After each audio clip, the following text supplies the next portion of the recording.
I had everyone on board in life jackets. Looking back to our tender, I could see the tow rope slacken, and I would wait with bated breath. Then as we tipped over the crest of the wave, the motor would scream. Although the Chete Gorge itself is probably no more than 5 to 6 kilometers long, and probably less than 300 meters wide at its narrowest point, this narrow passage marks the international border between Zambia and Zimbabwe.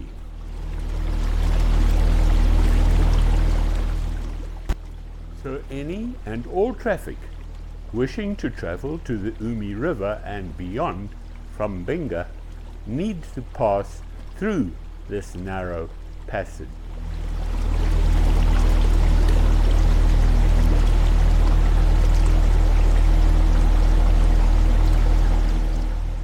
As a result, this passage possibly is the area where you are most likely to meet up with other craft, as can be seen on this video clip, where Capenta boats abound.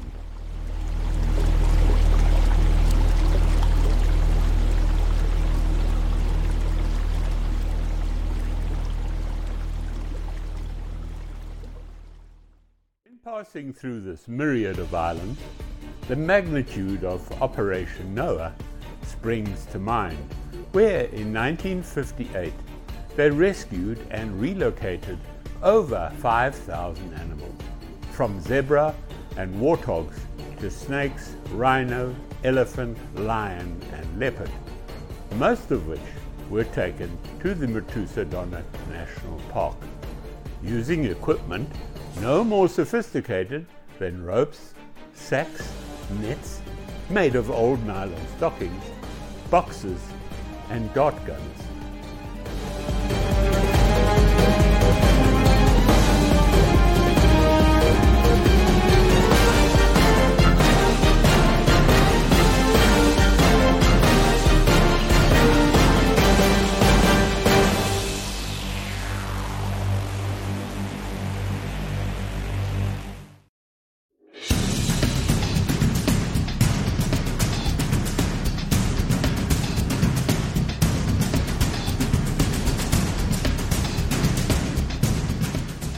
Lake Kariba has a shoreline of more than 3,000 kilometers, and rumor has it that there is one crocodile for every 50 meters of shoreline. Not the kind of place you want to go swimming.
Lake Kariba is 223 kilometers in length with a maximum width of 40 kilometers.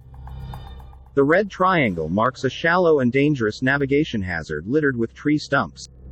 To navigate around this hazard, you have to travel 23 kilometers out onto open water from the sheltered waters of the Sengwa River. We were at the turning point, 23 kilometers out of the Sengwa River, when a powerful easterly wind struck.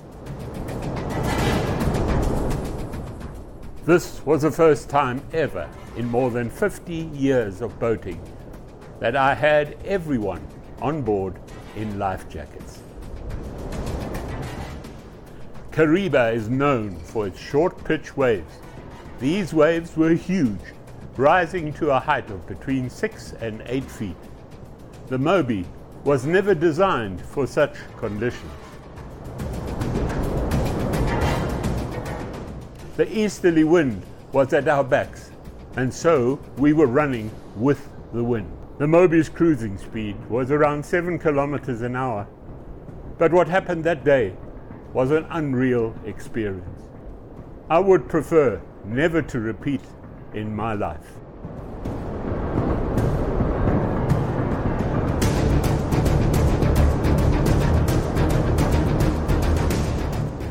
As we plowed through the rough waters and climbed a wave, our speed would drop to 2 kilometers per hour. Then as we tipped over the crest of the wave, the motor would scream as the propeller cleared the water, only to plunge into a trough on the other side, gaining speed to more than 20 kilometers an hour, before diving into water until submerged halfway up the double-glazed Perspex window.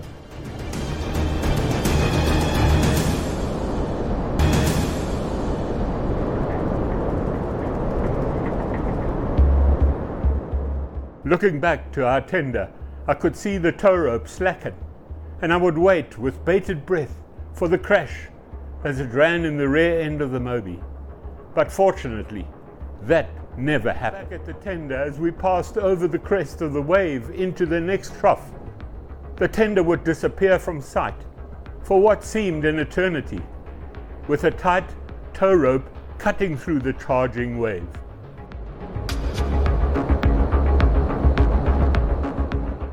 Then my biggest concern was realized as the tow rope snapped and the tender disappeared, at times from sight, bobbing and bouncing in the rough water.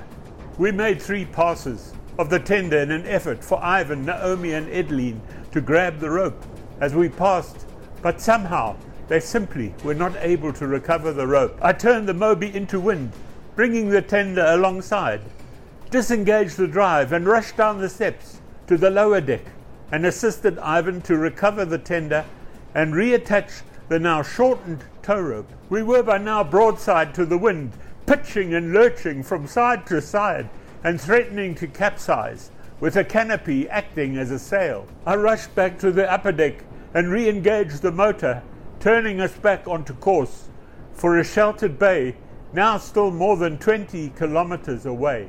I will never forget that day in all my life, and as I share this experience, I again acknowledge and give thanks for the blessings that an unseen hand had played in our lives on that day, and more than 10 years earlier.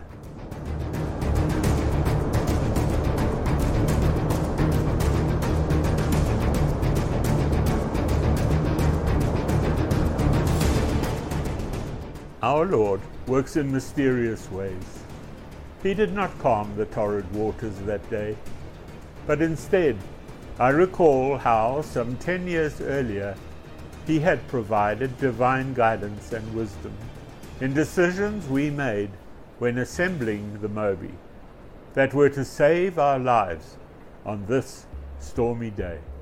I recall, before attaching the cabin to the pontoons, how we had stood looking at all the empty space in the hulls, and the decision we made to fill all those empty spaces with literally hundreds of sealed plastic bottles. I do not recall how many 2-liter and smaller bottles were involved, but the buoyancy these provided made the Moby virtually unsinkable. We had also decided at that moment to fit a bilge pump in each of the 3 independent hulls, each with a pumping capacity of around 3,000 liters per hour.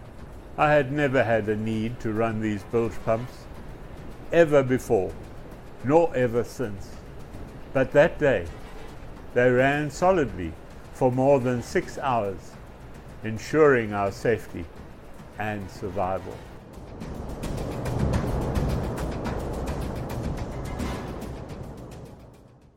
What a relief it was when eventually we reached the sheltered waters of a protected bay.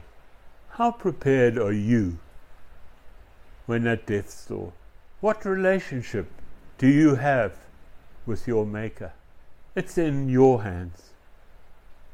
It is personal. It is private. Questions only you can answer.